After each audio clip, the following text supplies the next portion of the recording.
It was my grandpa's 90th birthday, hosted by my mom and sister. In the middle of the party, my husband leaned in close and whispered, "Grab your bag. We're leaving. Act normal like nothing's wrong." I almost rolled my eyes, certain he was exaggerating. But then he locked the car doors and said quietly, "Something is very, very wrong." 5 minutes later, I was dialing the police.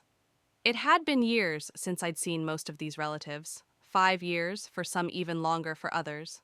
A few faces I didn't recognize at all. Someone handed me a flimsy plastic flute of champagne, while a little kid raced past, pretending a paper plate was a steering wheel. Everything looked ordinary. Party platters lined a table, strangers made small talk, and I found myself pretending to admire skewers of grapes just to avoid conversation. Marcus stood beside me with a glass of white wine, scanning the crowd with that unreadable look he always wears when he's too polite to admit he wants to leave. Meanwhile, Mom thrived in the spotlight, hugging guests, dabbing her eyes, and sneaking a quick lipstick touch-up behind a napkin. For the first hour, it all seemed fine, normal, even, or at least it should have been. Dad sat slouched near the grill, complaining about the heat as though the weather had done him a personal injustice. Olivia, my sister, was, of course, keeping her distance. Her husband was chuckling at something only he seemed to find funny. This was supposed to be Grandpa's house, but it didn't feel like him anymore. He had built it after his business finally took off. Not a mansion, but impressive enough that neighbors used to whisper about how well he'd done. Now it was occupied by Mom, Dad, Olivia, and her husband. There was space, I guess. Marcus and I had flown in from London just the day before. I'd been asking for years when we could visit, but the excuses were always the same. It's not the right time. He isn't well. Maybe next year. Then this spring, Mom finally said, "If you want to see him, come for his birthday." So, we came. I thought it meant something, like she was finally ready to let us in. The party was in full swing when they rolled Grandpa out in a wheelchair. His hair was combed neatly, and he wore a sweater vest that stirred a faint memory. The crowd erupted in applause as if he'd made a grand entrance on a stage. I froze. He looked almost too perfect. His skin was smooth, his gaze distant, as though he was tuned into music, only he could hear. I waved, but he didn't move. It's his age, I reassured myself. Mom leaned close and murmured, "He doesn't say much anymore. It's hard for him." I nodded, pretending to understand. Then she lifted her glass, her voice trembling in just the right way to keep the attention on herself. 90 years of wisdom, kindness, and love. He gave us this family. He gave us this life. A few guests dabbed at their eyes. Behind me, someone whispered, "Beautiful." But Marcus didn't clap. He was staring hard at Grandpa, or at the man in the chair. His expression was fixed, intent, almost calculating. "Hey," I whispered, nudging him. "What is it?" No answer. He just kept watching. "Marcus?" Then he bent toward me and said, in a voice so even it chilled me, "Grab your bag. We're leaving. Don't draw attention." I laughed nervously. "You're not serious." But he didn't smile. His eyes never shifted. "Pack your things. Keep smiling. Go inside now." "Marcus, what are you talking about? We just got here." Finally, he turned to me, his voice calm, absolute. "Something is very wrong." It wasn't just what he said, it was how steady he sounded. Like he wasn't guessing, like it was a fact. My stomach flipped. My hands went icy. I looked back at Grandpa. He still hadn't moved. His hands rested on the armrests, stiff and unnatural. "Are you serious?" I whispered. Marcus didn't respond. He was already walking toward the house. I trailed after him upstairs, fumbling at the zipper of my overnight bag. My pulse was pounding, my mouth dry. I kept running through the thought, if Marcus is wrong, this will be humiliating. If he's right. We slipped out the front door. No one tried to stop us. No one even glanced our way. At the car, Marcus opened the passenger door for me, like a scene straight out of a spy film. I climbed in, he shut the door, then locked all the doors once he slid behind the wheel. His hands tightened on the steering wheel. "That's not your grandfather," he said. For years, I'd convinced myself I was imagining things, the difference in how I was treated compared to Olivia. I told myself I was just sensitive, maybe even dramatic, always looking for reasons to feel left out. But I couldn't ignore what happened the day Olivia turned 18. The house treated it like a tragedy. She stood at the front door with her duffel bag and a full-ride scholarship. And Mom sobbed like she was sending her off to war. "You don't have to go," she kept pleading. "We'll be fine. Please, just stay a little longer." 2 years earlier, when it was my turn to turn 18, I'd gotten nothing more than a suitcase and a curt nod. "Time to grow up," Dad said. "You're an adult now. Go make a life." No hugs, no tears, no one helping me pack. I don't want to sound bitter. I really don't. I moved out, I went to college, I built a life. But there's something about being ushered out like an overstaying guest. While your sister is begged to stay, it sticks with you. The truth is, I didn't even feel like I had a choice. College was my only way out. Not because anyone pushed me toward it, but because I needed distance. My parents didn't pay a dime. I'm not sure they ever even asked what I planned to study. It was Grandpa who helped, quietly, without making it a big deal. Every few months, an envelope would arrive with a folded check tucked inside and a short note, his handwriting shaky but steady enough. "Hope this helps. Proud of you." He didn't owe me a thing, but he helped anyway. I can remember him as far back as my earliest memories. Before I could even form full sentences, there was Grandpa. He'd scoop me up and spin stories in that low, secretive voice that made it feel like he knew things no one else did. He carved toys out of scraps of wood and let me push a hand plane across the grain while I was still clomping around in Velcro sneakers. He always smelled faintly of cedar shavings and peppermint tea. In those days, I felt like I belonged to him, like maybe I really was his favorite. And maybe I was. But life has a way of pulling people in different directions. College became work. Work became Marcus. And before I knew it, London had become home. It wasn't some grand escape, it was just opportunity timing. And, if I'm honest, a kind of relief. Being across an ocean made things simpler. Simpler not to notice how rarely my parents reached out. Simpler to chalk silence up to time zones. Simpler not to dwell on the emptiness that always followed conversations with Olivia. No matter how cheerful they sounded, something hollow always lingered. We kept in touch, in a shallow way. Holiday emails, a few Zoom calls. The last real talk I had with Grandpa was one of those. He looked older, but still sharp. He asked me about my job. I asked him about his garden. He grinned and complained about the squirrels eating every last tomato. That was 3 years ago. After that, things went quiet. I'd ask to talk to him, and Mom would say he was sleeping, or tired, or not feeling well. Then eventually she stopped picking up at all. I told myself it was normal. People age, they fade. Maybe speaking had just become too difficult. But the truth was, it never felt right. I didn't push. I had a husband, a career, a life. I convinced myself it wasn't personal, that I hadn't been shut out, just quietly set aside. And then, out of nowhere, came the birthday invitation, or rather the permission. "If you really want to see him," Mom said over the phone, "come for his 90th. I booked the flights that night, convinced it meant something. That maybe this was the moment I was being welcomed back in. But when I arrived, it didn't feel that way at all. I stepped into a party full of strangers, stood in a yard that no longer felt familiar, and realized this place had slipped from my grasp long ago, if it was ever mine to begin with. They all lived here now, Mom, Dad, Olivia, her husband.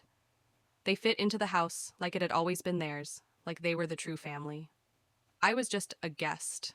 I kept telling myself I was imagining it, that I was projecting, that I was being dramatic again. And then Marcus leaned close and whispered, "Get your bag." And suddenly, nothing felt imaginary anymore. We sat in the car like fugitives, like we'd either just committed a crime or barely slipped away from one. I couldn't tell which. Marcus's hands were locked around the steering wheel, knuckles pale, like he was bracing for it to bite him. I was still frozen mid-motion, seatbelt half buckled, as though if I didn't click it all the way, none of this would count as real. "What do you mean it's not him?" I asked. He didn't look at me. His eyes stayed forward. "I mean, it's not your grandfather." My chest tightened. "What are you even talking about?" "I'm serious," he said, calm, too calm. "That man in the wheelchair? That's not him." I stared at him like he'd just told me the birthday cake was radioactive. "So what, you think someone put on a mask? Like some cartoon villain?" "Not a mask." His voice was steady, unshaken. "The ears. His ears are different." I blinked. "His ears?" Finally, Marcus turned his head toward me. "You don't get it. I don't forget faces. Not ever. I can remember someone I passed once in a train station 15 years ago. Every line, every detail. That man? He's not your grandfather." And just like that, my stomach turned liquid. I wanted to laugh, but not the good kind, the frantic off-balance laugh that tips into panic. I pressed my hand against my face, trying to logic my way out. But how else could this make sense? Who else could he be? Roger's eyes flicked back to the house. "Your uncle?" "What? Didn't you tell me he looked a lot like your grandfather when he was younger?" I had. And he did. But that was years ago, and my uncle hadn't even been at the party. He hadn't spoken a word. "Oh my God," I whispered. The glasses, the beard, maybe even makeup. Not extreme, just enough to change things. "And the ears," Marcus pressed. "Different shape. Not even close." I looked at him, my breath shallow. "Marcus, I know," he said, quiet but certain. "I know what I saw." I leaned my forehead against the cool glass of the window, fogging it with shaky breaths. My heart hammered so hard, I thought it might break through my ribs. I didn't want to believe him. I wanted to rewind to when this was just an awkward family gathering, when I was only the outsider daughter from out of town. That version of reality, uncomfortable as it was, felt safe. "Then where is he?" I whispered. Marcus didn't answer. "Where is he?" The words burned through me, feverish. "Where is Grandpa?" And suddenly every piece of the night slid into place. The strange toasts, the tears that seemed just a little too forced, the half-empty guest list, the way no one let me near him, the silence, the way every attempt I made to connect was shut down. "I haven't actually spoken to him in 3 years," I said out loud, almost to myself. Marcus turned his head sharply. "What?" I swallowed hard. 3 years. The last time was over Zoom. He looked tired. After that, Mom always said he was sleeping, or too sick, or he'd had a bad night. For years I told myself I was just being dramatic, but sitting there, I wasn't sure anymore.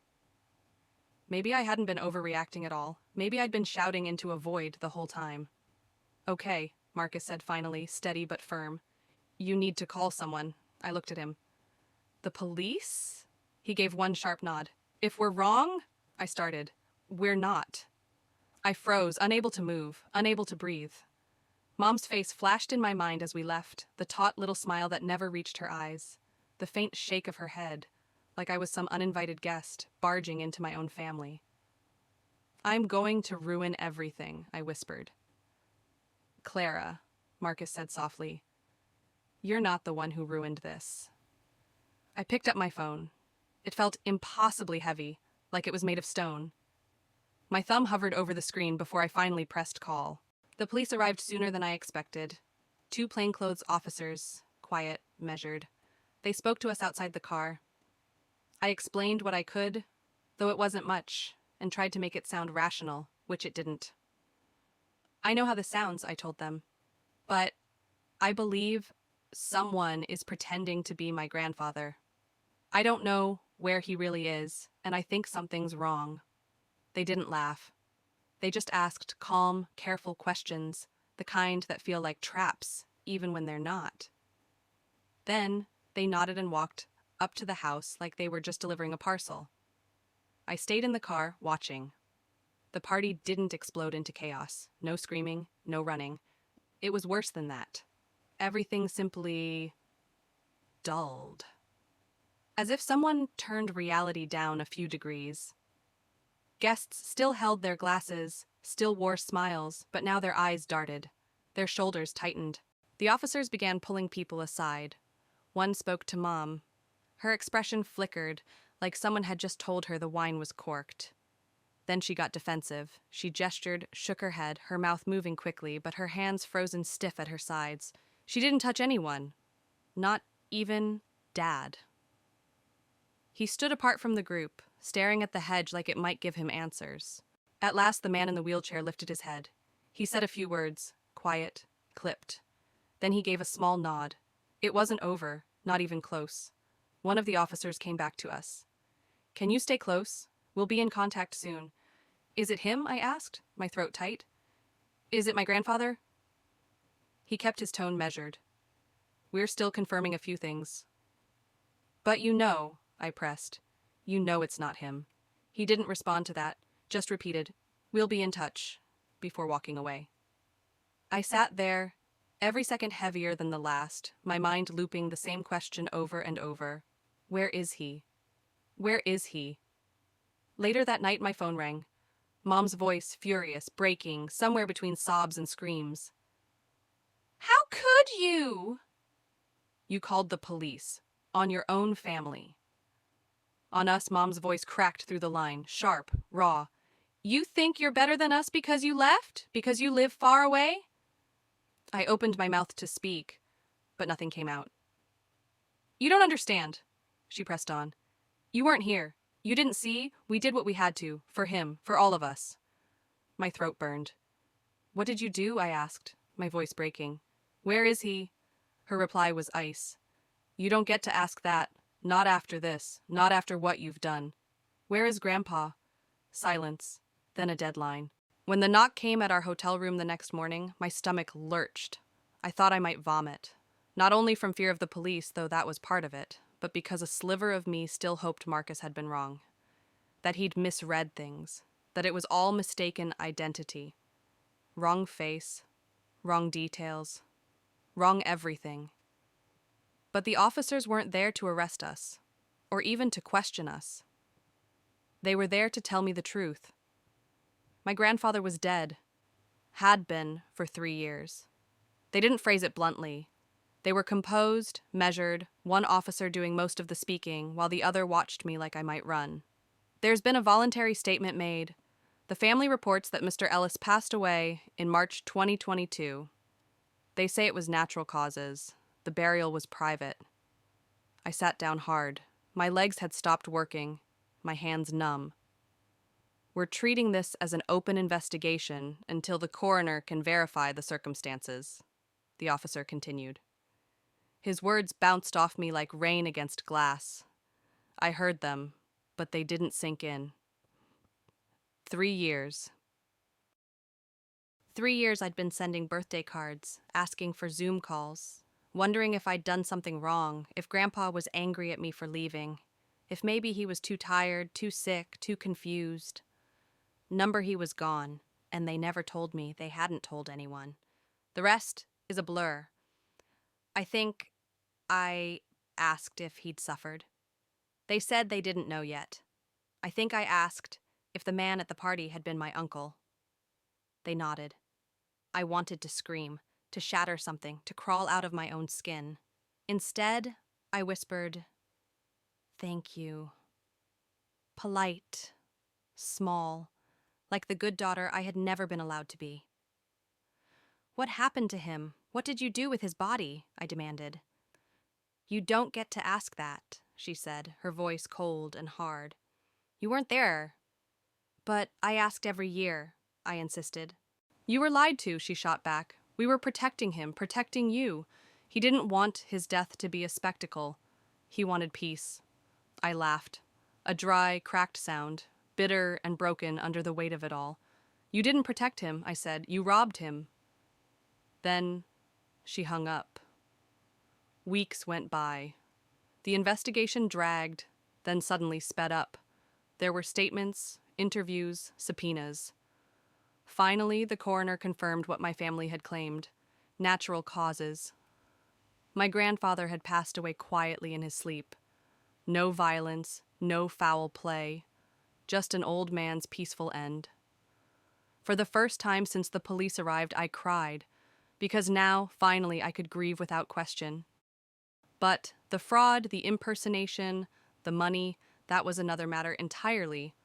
Charges were filed, failing to report a death, withholding information, illegal access to funds, identity deception, no jail time, just probation, strict, monitored, conditional. One misstep, and it was straight to prison. My uncle, the one who played the part, faced his own charges, but cooperated. He too received probation. And me? I got the house, the property, the assets, not a fortune, but enough to explain why they kept the charade going for so long. I didn't kick them out. The courts did. They left quietly. No apologies, no eye contact. Mom left a note on the kitchen counter. You were always good at taking what wasn't yours. I burned it in the sink. The first night I stayed alone, just visiting before heading back to London, I sat in Grandpa's chair, opened a bottle of wine, put my feet up on the table. The house was quiet, still smelled of wood polish. I didn't feel victorious or angry or even vindicated. I felt dismissed, and for once I didn't feel like a stranger. I haven't spoken to my parents or my sister since. Not a word, not even a text. Sometimes I wonder if I went too far. Other times, I wonder if I didn't go far enough. Let me know what you think. And if you want more stories like this, hit subscribe and tap the bell.